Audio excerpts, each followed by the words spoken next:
Okay, so before we solve example 9.9,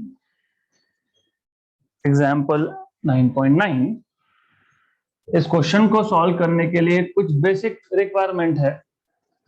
वो basic requirement I have given you as an assignment. तो first of all you should know, हमने जब prism formula derive किया था तो we took a prism, let's say we have a prism something like this.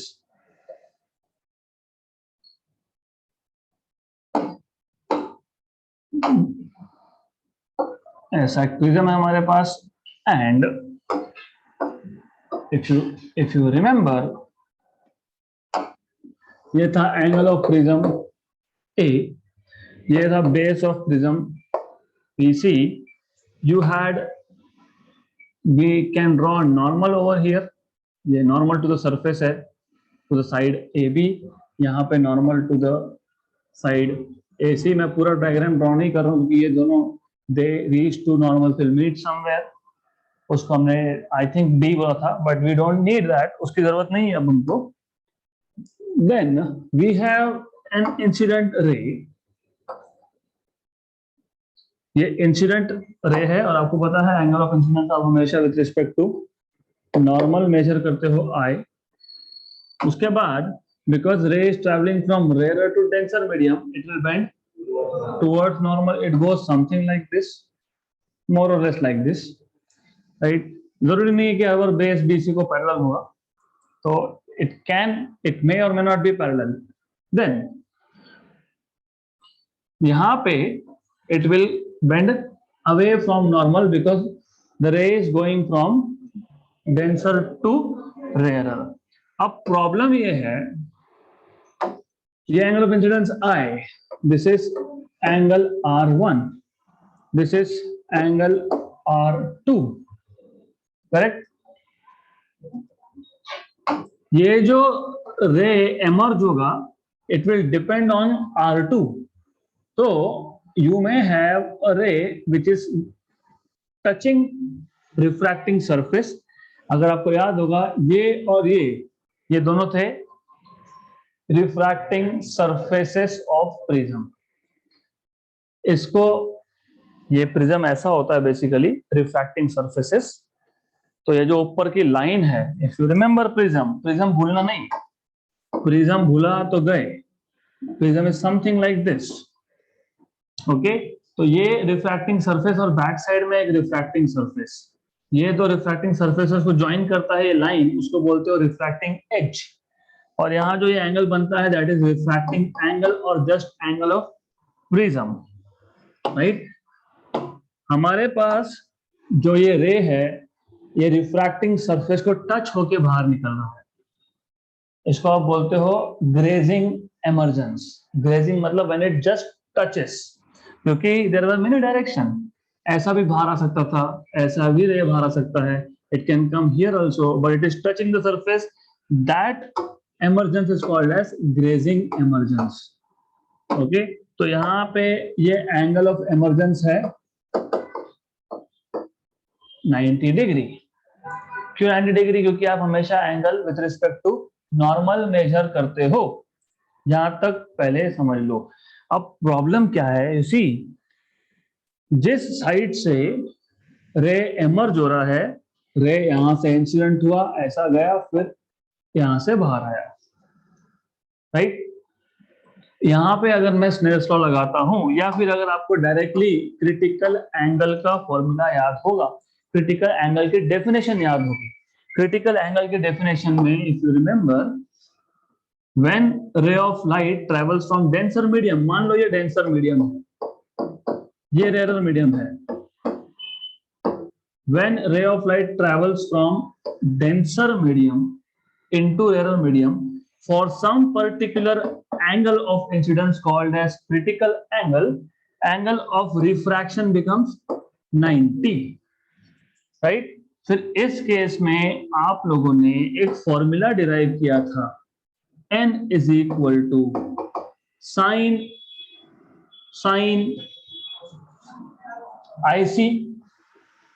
IC, पक्का। You don't remember, वही तो problem है। n equal to sine I C या फिर n equal to 1 upon sine I C, दोनों में से एक फॉर्मूला डिराइव किया था। अगर याद नहीं है तो don't worry, you can derive it again. मैंने इसलिए बोला था कि हमेशा स्नेल्स लॉ अप्लाई करो।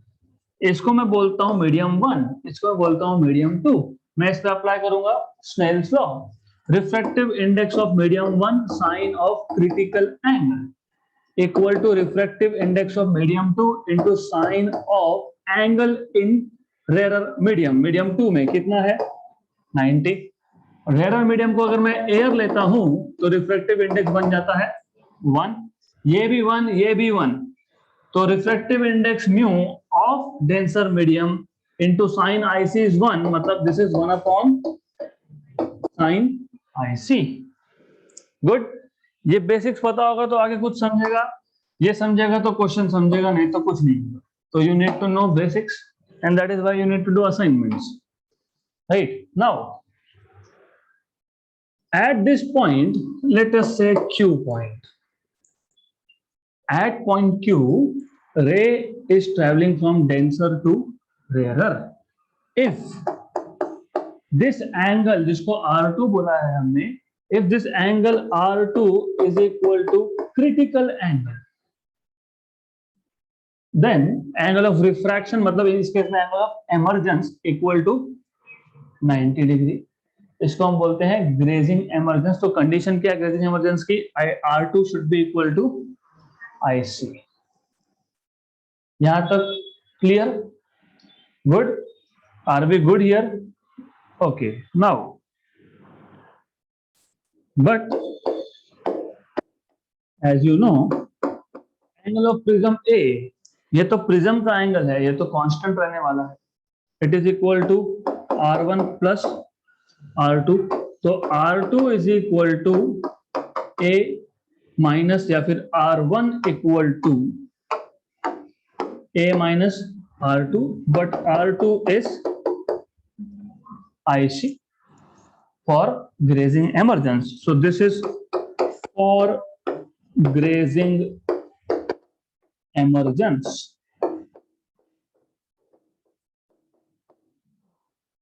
राइट। गुड, तो ग्रेजिंग एमर्जेंस के लिए मतलब A इक्वल टू 90 के लिए ये एंगल ऑफ इंसिडेंस I कितना होना चाहिए? क्योंकि अल्टीमेटली E की वैल्यू R2 पे डिपेंड करेगी, R2 की वैल्यू R1 पे डिपेंड करेगी और R1 की वैल्यू I पे डिपेंड करेगी, राइट। तो E 90 होने के लिए R2 को क्रिटिकल होना चाहिए IC, right. So this is something you should no now. और आपको पता है, मैंने अभी अभी इक्वेशन भी बताया, refractive index is 1 upon sine of critical, मतलब 1 upon sine of R2 in this case, correct? So here you will have sine of R2 equal to 1 upon mu। आपको पता है नॉर्मली प्रिज्म किसका बनता है? ग्लास का। ग्लास का refractive index क्या होता है? 1.5।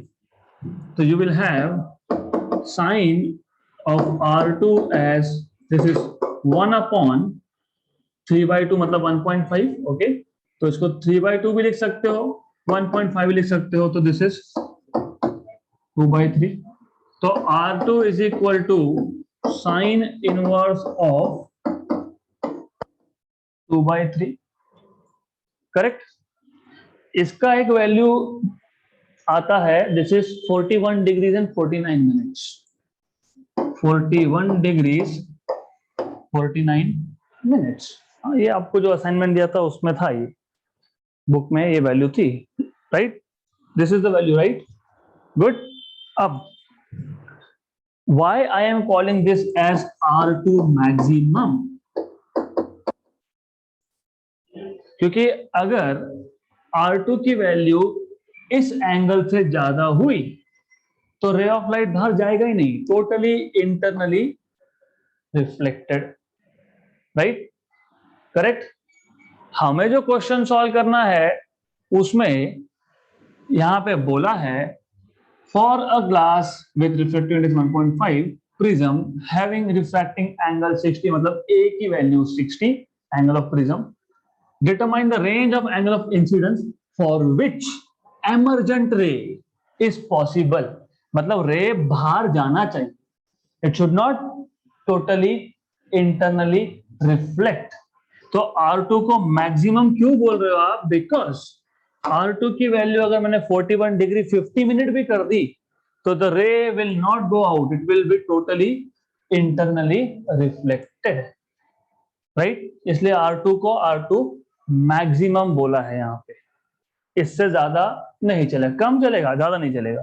सो this is 41 degrees and 49 minutes, correct?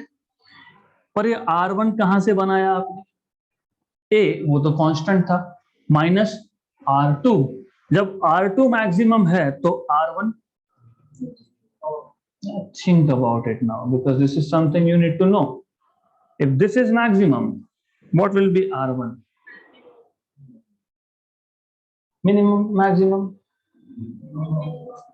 Okay, तो वो अभी मैं आपके ऊपर छोड़ रहा हूँ डिसीजन के लिए. Anyways, you can find out R1 as A minus R2. अगर हमारा प्रिज्म इक्विलैटरल प्रिज्म होगा, मतलब सिमेट्रिक भी बोलते हैं इसको, तो ये एंगल होता है 60. तो 60 minus 41 degrees and 49 minutes, this is 18 degrees and 11 minutes. Good, ये आ गया आपका R1. अब अगर मैं ए बी सरफेस पे स्नेल्स लॉ अप्लाई करता हूं तो मुझे मिलेगा यहां पे apply Snell's law at surface face A B. So if you apply Snell's law at AB, you will get mu equal to sin I by sin R1, क्योंकि ये R1 है, right? Correct.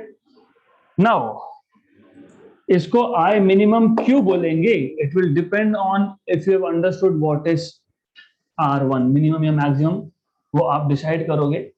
Mu refractive index, isn't it a constant value? 1.5 3/2 constant है, ये constant है. तो I की value maximum या minimum depend करेगी R1 की वैल्यू पे, राइट? तो I मिनिमम क्यों लिखते हो? You will understand from this particular thing. R1 maximum है कि मिनिमम है, उस पर समझेगा कि I मिनिमम है कि मैक्सिमम. मैं हिंट दे देता हूं, दिस इज मिनिमम. अब डिसाइड कर लेना कि R1 मैक्सिमम है minimum. You will have to decide. You will have to decide. Okay, I mean this is real life. This is real life. कैसे? मेरे पास एक पिज्जा है, अभी समझेगा. पिज्जा है, I understand. Burger, pizza, whatever it is. Let us say total amount is A, right? उसमें से मैं एक मैक्सिमम पोर्शन R2 माइनस कर लेता हूं, जो बचा वो R1 है. अब डिसाइड कर लो R2 मैक्सिमम तो R1 क्या? Very good. Okay. Then this will be minimum over here. I minimum. Good. Then अब करना क्या है हमको ये वैल्यू पता है क्या? Yes. कितना? 1.5. I minimum मुझे ढूंढना है. R1 पता है क्या?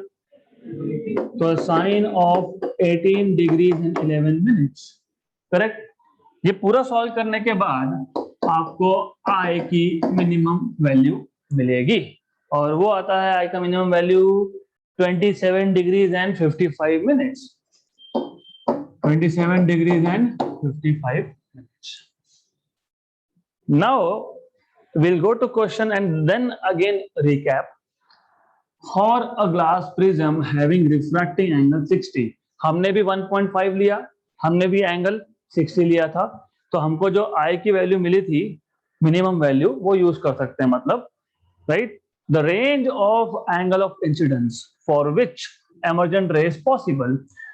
तो ये जो एंगल ऑफ इंसिडेंस है I, इसके कौन कौन से वैल्यूज के लिए, so you can change this angle, तो I की मिनिमम और मैक्सिमम कितनी वैल्यू होगी for which you have this ray at point Q going out from the prism, total internal reflection नहीं होना चाहिए, राइट? क्योंकि मैं अगर I चेंज करता हूं तो R1 चेंज होगा, R1 चेंज करता हूं तो R2 चेंज होगा, R2 चेंज होगा तो E चेंज होगा, correct?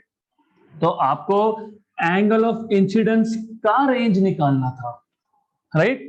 So determine the range of angle of incidence for which emergent ray is possible from the opposite surface and the corresponding angles of emergence. Good. Also calculate the angle of incidence for which I is equal to E. How much is the corresponding angle of minimum deviation? तो सबसे पहले what is given to us?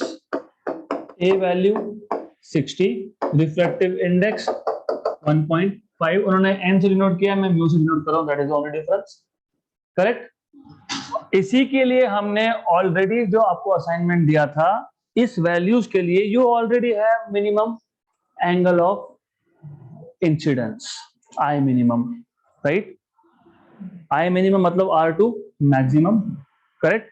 उससे ज्यादा अगर होगा तो total internal reflection, मतलब आपको मिनिमम तो ऑलरेडी पता ही है, कितना 27 डिग्रीज एंड 55 मिनट्स. ये कहां से आया? ये उस बॉक्स से आया, पेज नंबर 173 पे. मतलब ये सारा थियरी जो आप लोगों ने नहीं किया, राइट? गुड. तो कल करना है इसको, राइट? तो यू ऑलरेडी हैव रेंज, मतलब क्या? Minimum maximum. मिनिमम है तो अभी क्या फाइंड करना रह गया हमारा? मैक्सिमम. Very good. तो मैक्सिमम फाइंड करना रह गया. तो मैक्सिमम के लिए एक हम ट्रिक यूज करेंगे, उसको बोलते हैं principal of reversibility, right?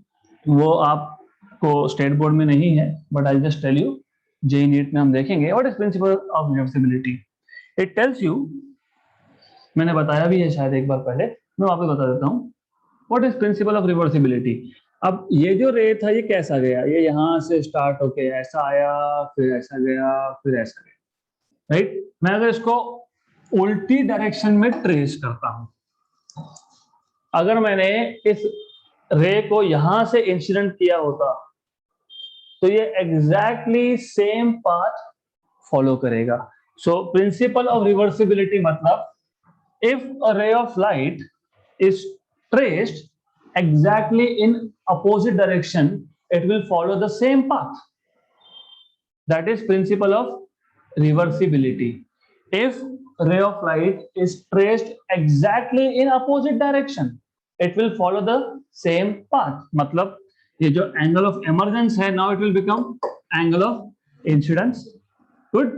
This will become angle of emergence, right? So you have some useful information from this. तो अगर आपने वो क्वेश्चन का आगे का पार्ट देखा है तो मैंने वहां पे लिखा था from principal of reversibility, because you already have some information. Minimum angle of incidence के लिए एंगल ऑफ एमर्जेंस कितना था? 90, right? This is maximum that you can get, Emax, right? अगर मैं पाथ को रिवर्स, मतलब इस रे को रिवर्स ऑर्डर में अगर मैं ट्रेस करता हूं तो ये जो Emax है वो बन जाएगा Imax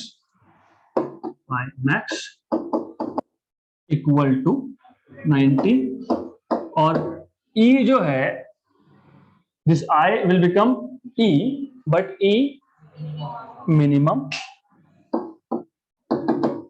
वैल्यू थी उसकी 27 डिग्रीज 55 मिनट्स, राइट?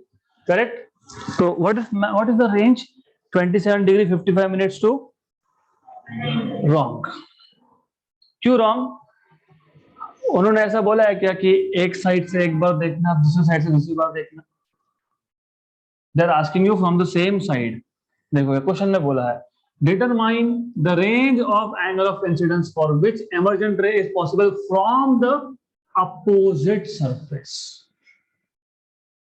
right?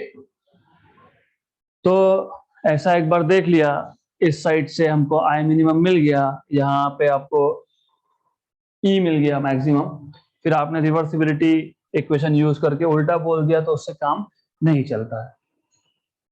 तो ऐसा क्यों किया आगे समझेगा।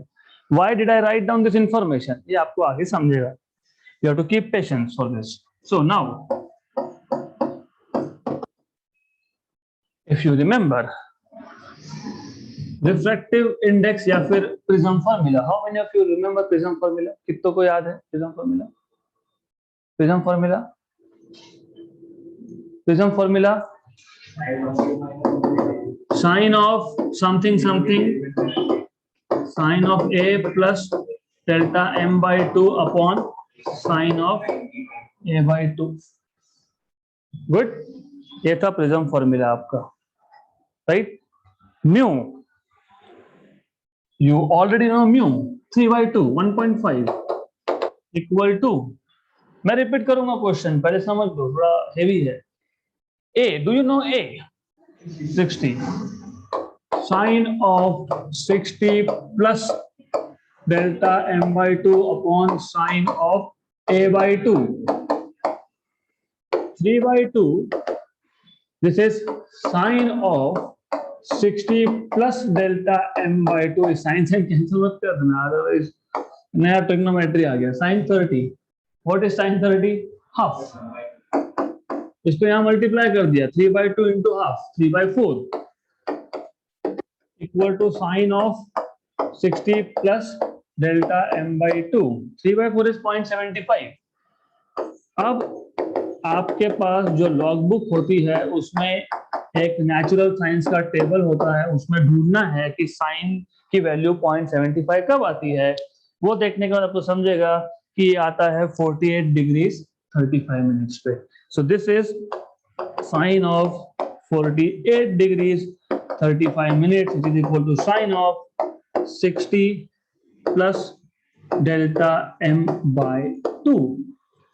अब आप साइन साइन को कैंसिल कर दो, 48 degrees 35 minutes equal to 60 plus delta m by 2 multiply by 2 and minus 60, 48 का डबल 96, 35 का डबल 70, लेकिन 70 में से 60 मिनट मतलब 1 डिग्री, तो 96, 97 degree in 10 minutes.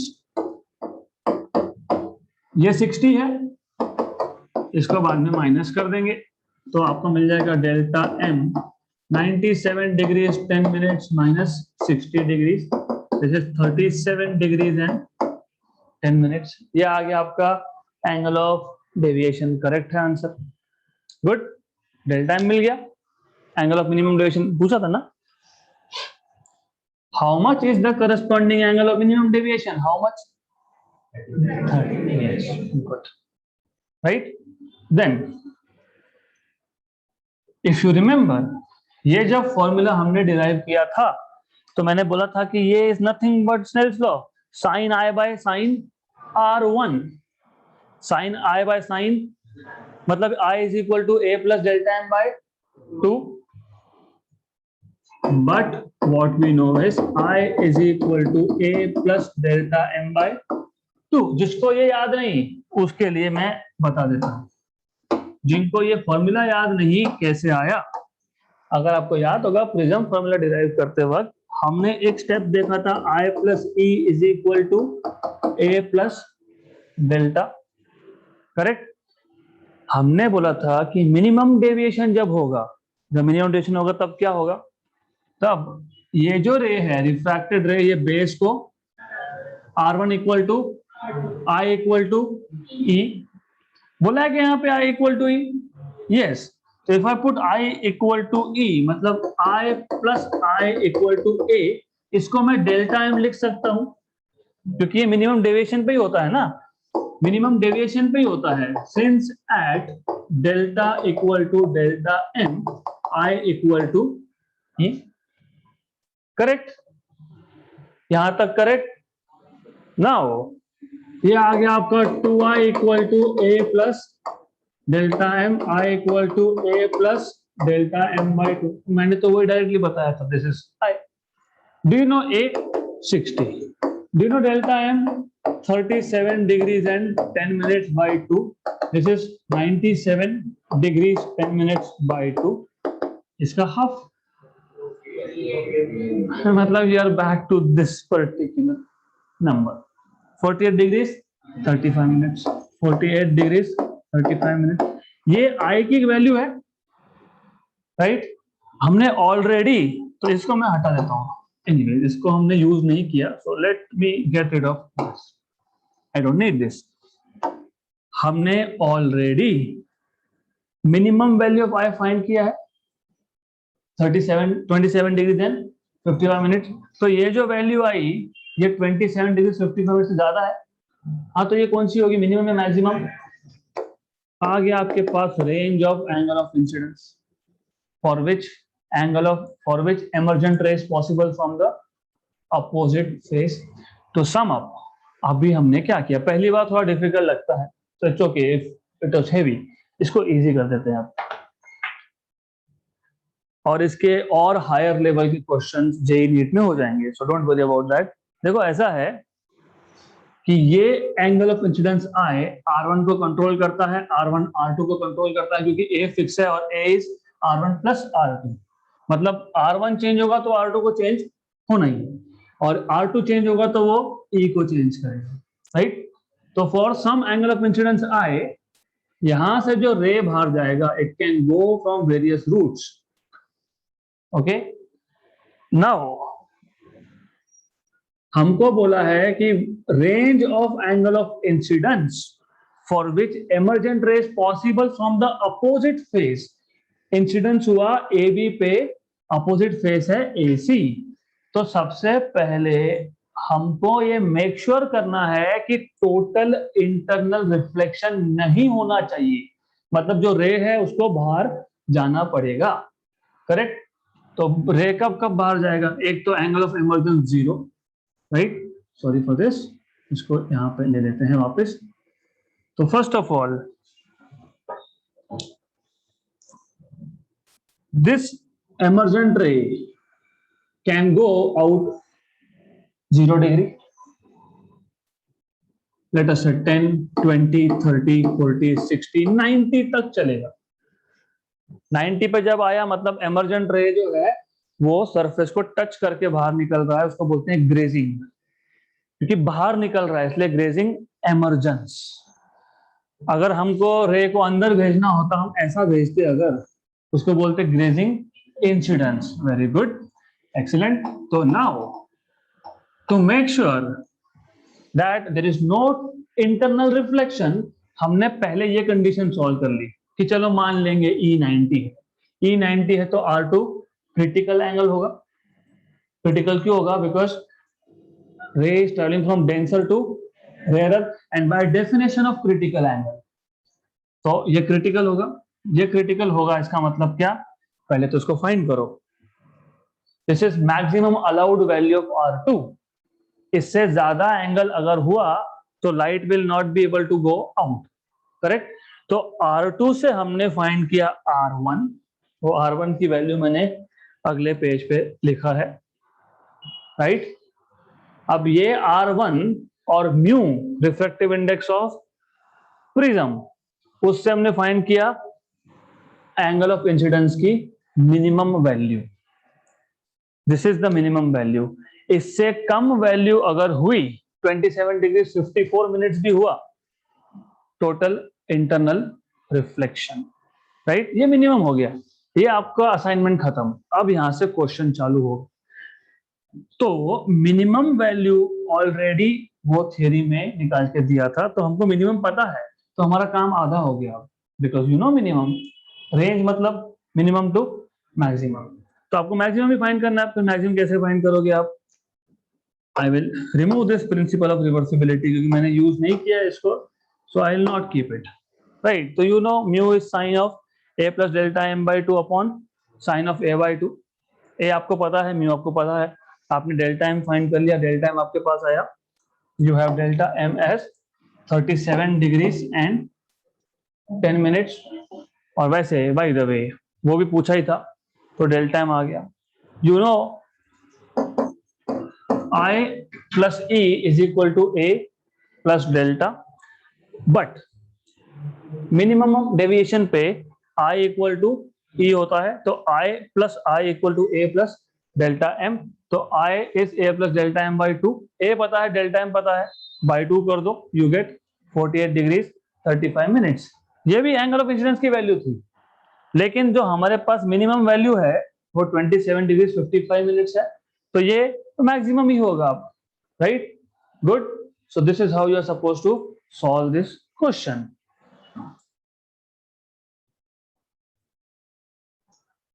Okay, so let's move to next topic. थोड़ा easy topic है अब, and it is theory. So let us move to defects in image formation by lenses. अगर आपको याद होगा, आपने defects in image formation by mirrors हमने सीखा था। मैं कंपेयर करूंगा वन बाय वन। अगर आपको याद होगा, इसको आप एबरेशंस भी बोलते हो, राइट? इफ यू रिमेंबर, हमने मिरर्स के केस में भी saw aberrations of images produced by mirror, तो इसको बोल सकते हो aberration of optical images. Just for the sake of quick revision, आपको याद होगा हमारे पास ये एक कॉन्केव मिरर है, principal axis, and if you remember जब हमने डिफेक्ट्स की बात की थी, then that time I told you कि हम जब इमेज फॉर्मेशन की बात करते हैं तो under some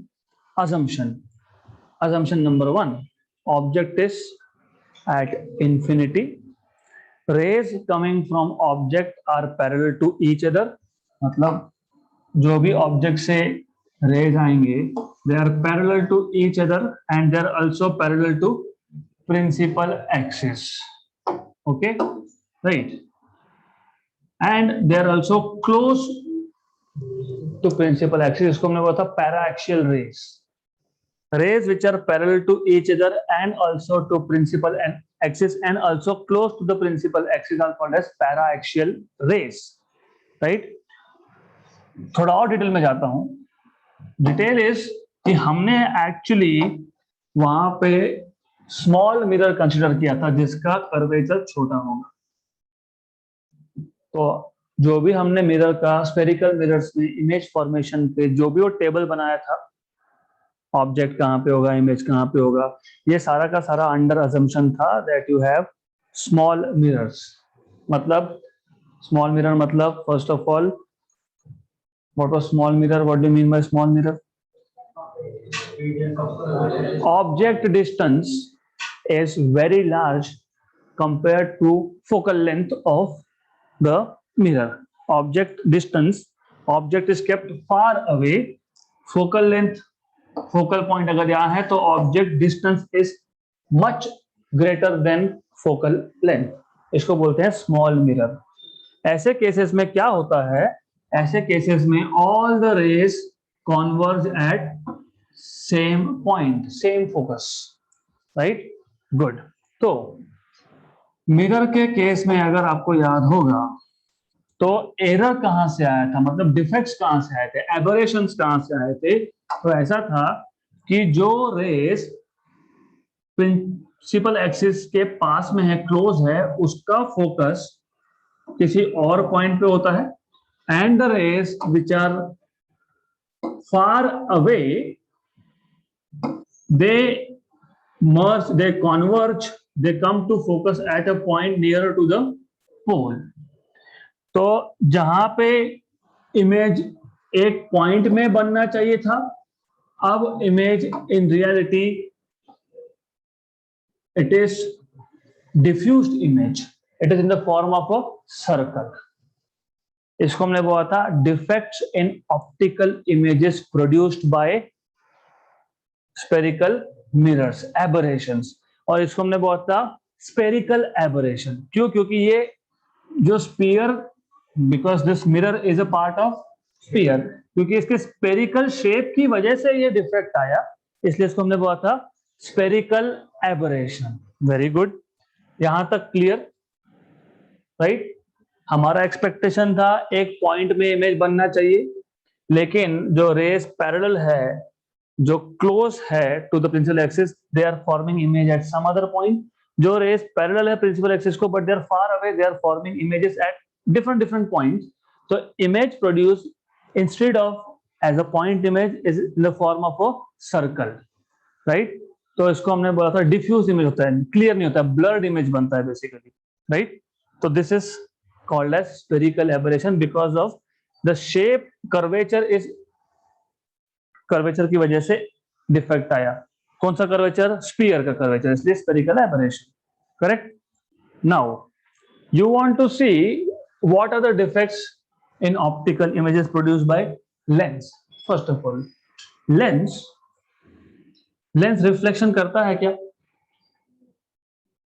Does lens, I mean, you should know basic principle of lens. Refraction या reflection?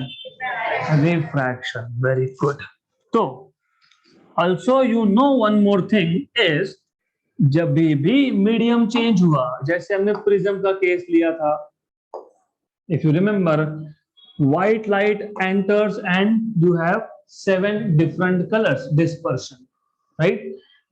देन हमने लैटरल डिस्पर्शन की भी बात की थी। इंस्टेड ऑफ प्रिज्म आपके पास एक थिक स्लैब है, इसमें से भी जब व्हाइट लाइट पास होगा तो even in that case you get 7 or 2 or 3 different colors depending on dispersive power of this material. Dispersive power is the ability of the material to disperse the light into 7 components. Correct? यहां तक याद आ रहा है थोड़ा थोड़ा? Little bit? Good. Now, आपको पता है कि ये ऐसे ऐसे एक स्ट्रक्चर को आप बोलते हो बाय कॉन्वेक्स लेंस। मैं इस बाय कॉन्वेक्स लेंस को ऐसा भी इमेजिन कर सकता हूं, ये एक ऊपर का प्रिज्म और यहां पे एक नीचे का prism joint base to base. तो मैं ऐसा भी इमेजिन कर सकता हूं। तो lens can also be taken as 2 prisms joined base to base, right? ये बन गया आपका बाय कॉन्वेक्स। गुड, तो I don't need this now. या फिर मैं इसको ऐसा भी इमेजिन कर सकता हूं, okay, anyways, 2 prisms joined vertex to vertex, correct? ये बन गया था आपका biconvex. Do you remember such a structure? Biconcave. Good, very good. तो या वो बाय कॉन्वेक्स हो या फिर बाय कॉन्केव हो, lens can be assumed, can be imagined to be made up of 2 prisms either joined base to base or vertex to vertex। लेकिन prism क्या करता है? डिस्पर्शन करता है, करेक्ट? इसका मतलब व्हाइट लाइट जाएगा तो वो डिस्पर्स्ड होके अलग अलग कलर्स में स्प्लिट हो जाएगा, राइट? तो नाउ अब इसकी जरूरत हमको नहीं है। Better I make space here to compare, that is a better thing to do always. Let us imagine biconvex lens. आपको याद है ये प्रिंसिपल एक्सिस है, राइट? देन आपको याद होगा, if the object is at infinity, the rays coming will after refraction converge at a point which was called as focus of lens। मतलब इस पर्टिकुलर फोकल पॉइंट पे क्या बनेगा? पॉइंट इमेज बनेगा, पॉइंट डिमिनिश्ड, हमने आज सुबह मिरर का केस डिस्कस किया, लेकिन लेंस और मिरर का केस ऑलमोस्ट सेम है, except for concave mirror converse करता है, यहाँ पे कॉन्वेक्स लेंस कॉन्वर्स करता है, करेक्ट, गुड। बट अभी अभी तो हमने बोला, क्या बोला हमने अभी अभी, कि lens is nothing but a combination of two prism, but prism तो एज यू नो प्रिज्म क्या करता है, डिस्पर्शन करता है। इसका मतलब जैसे ही व्हाइट लाइट प्रिज्म के अंदर गया तो you will get 7 different colours and each different colour will converge at different point, which means हम जो एक्सपेक्ट कर रहे थे कि एक शार्प पॉइंट इमेज बनेगा, वैसा नहीं होगा। You will again get a diffused image. Instead of getting image at a single point, you are getting images at different point. ऐसा क्यों हुआ? Because आपको याद होगा रिफ्रैक्टिव इंडेक्स का definition. Do you remember? Refractive index was defined as C by V और C by n lambda. हर एक कलर का वेवलेंथ अलग, मतलब हर एक का रिफ्रैक्टिव इंडेक्स अलग, इवन दो लेंस का मटेरियल सेम है, ग्लास ही था। हमने पहले ग्लास निकाल के पानी डाला क्या वहां पे? Kerosene? No, nothing. Material change किया?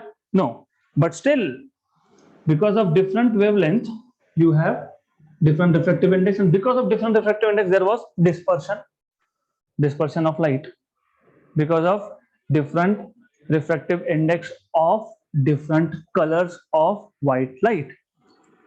यहां तक क्लियर?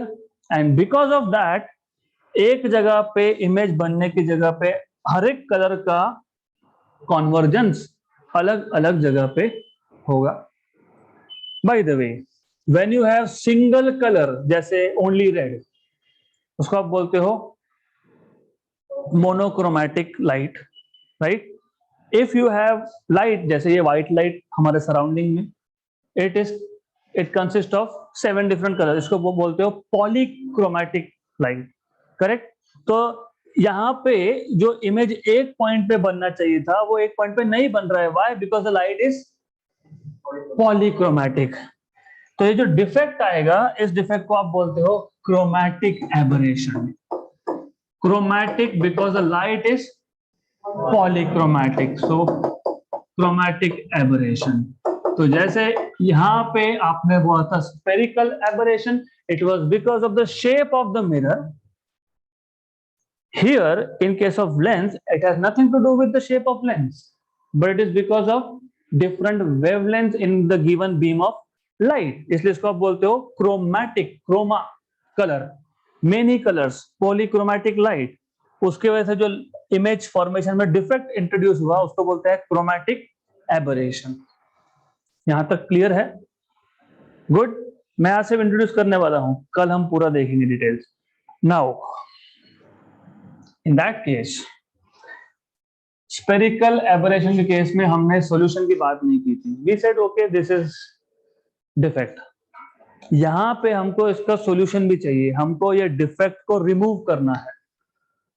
हमको चाहिए कि सारे के सारे कलर्स एक ही पॉइंट पे आके कॉन्वर्ज होने चाहिए, so that we get a good sharp image. तो इसका रेमेडी, इसका सॉल्यूशन हम लोग क्या कर सकते हैं? हम लोग दो लेंस को साथ में रख सकते हैं, दो लेंस को, प्रिज्म नहीं। Single lens can be thought of, assumed, imagined to be made up of two prism, right? क्योंकि हमको एक्सप्लेन करना है क्रोमैटिक एबरेशन क्यों आ रहा है। तो get rid of chromatic aberration को रिमूव करने के लिए हम दो अलग अलग लेंस को ज्वाइंट करके रखने वाले। एक लेंस का डिस्पर्सिव पावर होगा ω1। याद है डिस्पर्सिव पावर का definition? Angular dispersion upon deviation of omega. Angular dispersion मतलब delta divided by dispersion of mean colour, इसको आप बोलते हो delta V minus delta R upon delta Y, ऐसा आता है, राइट? तो हम जो दो लेंस को ज्वाइंट करके रखने वाले हैं, समथिंग लाइक दिस, या तो दोनों कॉन्वेक्स होंगे या एक कॉन्वेक्स एक कॉन्केव होगा, वी डोंट केयर, बट दो लेंस होंगे तो उसमें से एक का डिस्पर्सिव पावर ओमेगा 1, दूसरे का dispersive power omega 2, right? So a combination of two lenses can help you remove what is called as chromatic aberration. तो वो हम कल के सेशन में डिस्कस करने वाले हैं. So for today only basics. Lens या तो biconvex या फिर biconcave can be imagined, can be assumed to be made up of two different prism.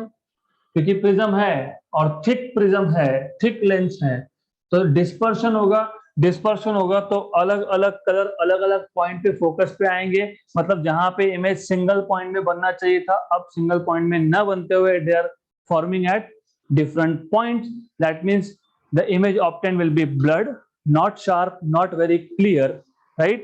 Such defect is called as chromatic aberration. To remove chromatic aberration, we will be using system of two lens joined together, right? So details and mathematical treatment in the next session.